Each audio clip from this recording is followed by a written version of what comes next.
കുന്തിഭോജൻ എന്ന് പറയുന്ന രാജാവിൻ്റെ മകളായിരുന്നു കുന്തിദേവി.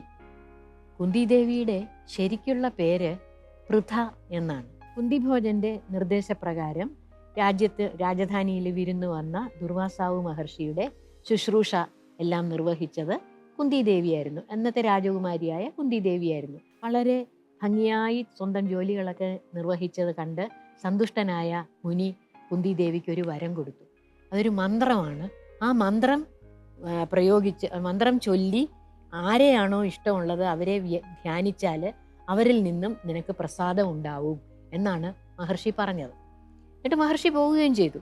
അപ്പൊ കുന്തിദേവി ആ ഒരു പ്രായത്തിൽ നമുക്ക് പലതും അറിയാനുള്ള ഒരു ആകാംക്ഷയും കൗതുകവും ഒക്കെ ഉള്ളതുകൊണ്ട് മഹർഷി ഇങ്ങനെ ഒരു വരം തന്നല്ലോ, എന്നാൽ അതൊന്ന് പരീക്ഷിച്ച് നോക്കിയാലോ എന്ന് വിചാരിച്ച് നേരെ ആ മന്ത്രം ചൊല്ലി സൂര്യദേവന്റെ നേരെ നോക്കിയാണ് മന്ത്രം ചൊല്ലുന്നത്. മന്ത്രം ചൊല്ലിക്കഴിഞ്ഞപ്പോൾ സൂര്യദേവൻ പ്രത്യക്ഷപ്പെട്ട് പ്രസാദിച്ചത് എന്താണെന്നറിയോ? കുന്തിദേവിക്ക് അതിസുന്ദരനായ ഒരു കുഞ്ഞിനെയാണ് ദാനം ചെയ്യുന്നത്. കുന്തിദേവി അന്തം വിട്ടുപോയി. ഈശ്വരാ, ഞാനിതെന്തായി കാണുന്നത്? എനിക്കെന്ത് പറ്റിയത്? ഞാൻ എങ്ങനെ ഈ കുഞ്ഞിനെ വെളിയിൽ കാണിക്കും? ഞാനൊരു കന്യകയാണ്, എൻ്റെ വിവാഹം കഴിഞ്ഞിട്ടില്ല. ഇങ്ങനെ ഒരു കുഞ്ഞിനെ എനിക്ക് കിട്ടിക്കഴിഞ്ഞാൽ ഞാനത് എവിടെ ഒളിപ്പിക്കും? എങ്ങനെ അവനെ വളർത്തും? ഇതൊക്കെ ആകപ്പാടെ അങ്കലാപ്പിലായിട്ട് കുന്തിദേവി എന്ത് ചെയ്തു എന്നറിയോ? ആ കുഞ്ഞിന് വേറൊരു പ്രത്യേകതയും കൂടി ഉണ്ടായിരുന്നു. ജനനത്തിൽ തന്നെ, പിറവിയിൽ തന്നെ കവചകുണ്ടലങ്ങളോട് കൂടിയിട്ടുള്ള അതിസുന്ദരനായ ഒരു കുമാരനായിരുന്നു ഈ കയ്യിൽ കിട്ടിയത്. എന്തായാലും വേണ്ടില്ല എന്ന് വിചാരിച്ച കുന്തിദേവി ദാസിമാരുടെ സഹായത്തോടു കൂടി എന്ത് ചെയ്തു? ഒരു പെട്ടിക്കകത്ത് ഈ കുഞ്ഞിനെ ആക്കിയിട്ട് എൻ്റെ മുകളിൽ ഒരു ചെറിയ ദ്വാരം ഇട്ടു. ഇല്ലെങ്കിൽ കുഞ്ഞും ശ്വാസം കിട്ടാതെ പോവില്ലേ? അതുകൊണ്ട് അങ്ങനെ ഒരു ദ്വാരം ഇട്ടിട്ട് നദിയിലേക്ക് ഈ പെട്ടി ഒഴുക്കി വിടുകയാണ് ചെയ്യുന്നത്. ആറ്റിൽ ഇങ്ങനെ ഓളങ്ങളിൽ തള്ളി തള്ളി തള്ളി തള്ളി വന്ന ഈ പെട്ടി ഒരു സ്ഥലത്ത് അതിരഥൻ എന്ന് പറയുന്ന ഒരാള്, അയാള് ധൃതരാഷ്ട്രരുടെ കൊട്ടാരത്തിലെ ഒരു സൂതനായിരുന്നു. സൂതൻ എന്ന് പറയാൻ തേരോടിക്കുന്നയാള്. അപ്പൊ ആ സൂതനായിട്ടുള്ള അതിരഥനാണ് രാവിലെ ആറ്റിലിറങ്ങി കുളിക്കാനായിട്ട് നിൽക്കുമ്പോഴാണ് ഒരു പെട്ടി ഇങ്ങനെ അലകൾ ഇങ്ങനെ കൊണ്ടുവന്ന് അതിലിങ്ങനെ ചാടി ചാടി ചാടി തുള്ളി തുള്ളി വരുന്ന ഒരു പെട്ടി കാണുന്നതും കൗതുകം കൊണ്ട് അയാൾ അതെടുത്ത് തുറന്നു നോക്കുമ്പോഴെന്താ, അതിസുന്ദരനായ ഒരു കുഞ്ഞ്. അയാൾക്കാണെങ്കിൽ ഭാര്യയുണ്ടെങ്കിലും വളരെ കാലമായിട്ട് കല്യാണം കഴിഞ്ഞതാണെങ്കിലും സ്വന്തമായിട്ട് കുഞ്ഞുമില്ല. അപ്പൊ വിചാരിച്ചു, ഈശ്വരൻ എനിക്ക് കൊണ്ടു തന്ന കുഞ്ഞാണിത് എന്ന് പറഞ്ഞ് ആ കുട്ടിയെ പെട്ടിയിൽ നിന്ന് എടുത്തിട്ട് ഭാര്യയായ രാധയുടെ അടുക്ക കൊണ്ടുവന്ന് കൊടുക്കും. എനിക്ക് ആറ്റീന്ന് കിട്ടിയ കുഞ്ഞാകട്ടോ, നമ്മുടെ മോനെ പോലെ വളർത്തിയാൽ മതി എന്നും പറഞ്ഞ് അവർ രണ്ടുപേരും സസന്തോഷം വസുഷേണൻ എന്ന് പേരിട്ടു ആ കുഞ്ഞിന്. കുട്ടിക്കാലത്തെ തന്നെ ധൃതരാഷ്ട്രരുടെ മക്കളും പാണ്ഡുവിന്റെ മക്കളും ഒക്കെ അവിടെ കൊട്ടാരത്തിലുണ്ടല്ലോ.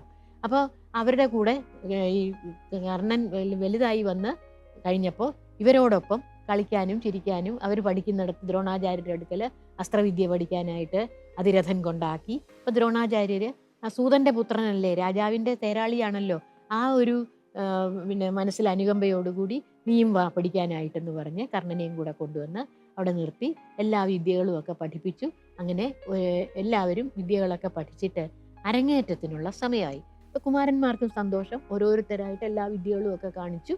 അങ്ങനെ എല്ലാം ചെയ്തു കഴിഞ്ഞപ്പോൾ കർണൻ പറഞ്ഞു, ഈ വിദ്യകളെല്ലാം എനിക്കും അറിയാം, ഞാനും ഒന്ന് കാണിച്ചോട്ടെ എന്ന് ദ്രോണരോട് ചോദിച്ചു. ദ്രോണർ പറഞ്ഞു, ചെയ്തോളൂ, നീയും പഠിച്ചതല്ലേ, നീയും ചെയ്യൂ എന്ന് പറഞ്ഞു. ദ്രോണരുടെ ശിഷ്യൻ തന്നെയല്ലേ.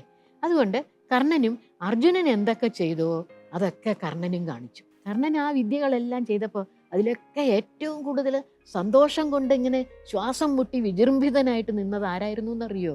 ദുര്യോധനൻ. കാരണം അർജുനനെ പോലെ തന്നെ മിടുക്കനായിട്ടുള്ളൊരു പയ്യനെ വേറൊരാളെ കണ്ടപ്പോൾ ദുര്യോധനന് സന്തോഷമായി. അർജുനനാണ് ദുര്യോധനന്റെ മനസ്സിലെ ശത്രു. കാരണം പഞ്ചപാണ്ഡവന്മാരിൽ വെച്ചിട്ട് മധ്യപാണ്ഡവൻ എന്ന് പറയുന്ന അർജുനനാണ് ഏറ്റവും വലിയ വില്ലാളി വീരൻ. ഇവിടെ ദുര്യോധനന്റെ ശത്രു അർജുനന്റെ ശത്രു കർണൻ. അപ്പൊ കർണൻ ദുര്യോധനന്റെ മിത്രം.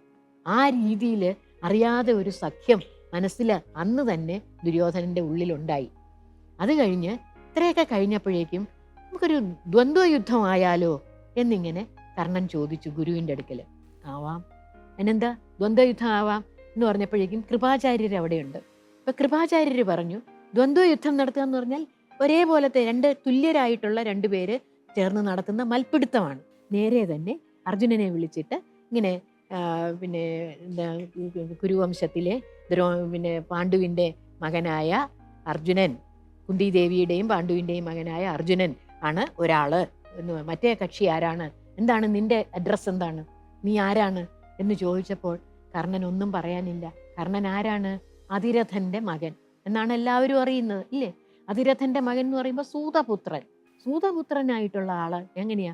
ഉടനെ തന്നെ കൃപാചാര്യർ പറഞ്ഞു, ഒക്കില്ല, ദ്വന്ദ്വയുദ്ധം നടത്താൻ പറ്റില്ല. എപ്പോഴും ദ്വന്ദ്വയുദ്ധം എന്ന് പറയുന്നത് സമാസമമായിട്ടുള്ള ആളുകൾ, ഈക്വൽസ്, തുല്യരായിട്ടുള്ള ആളുകൾ തമ്മിലേ ദ്വന്ദ്വയുദ്ധം നടത്താൻ പറ്റുള്ളൂ. അതുകൊണ്ട് അർജുനന്റെ നേരെ മത്സരിക്കാൻ പറ്റുകയില്ല എന്ന് പറഞ്ഞു. അപ്പോൾ ദുര്യോധനൻ അങ്ങ് ദേഷ്യം കയറി.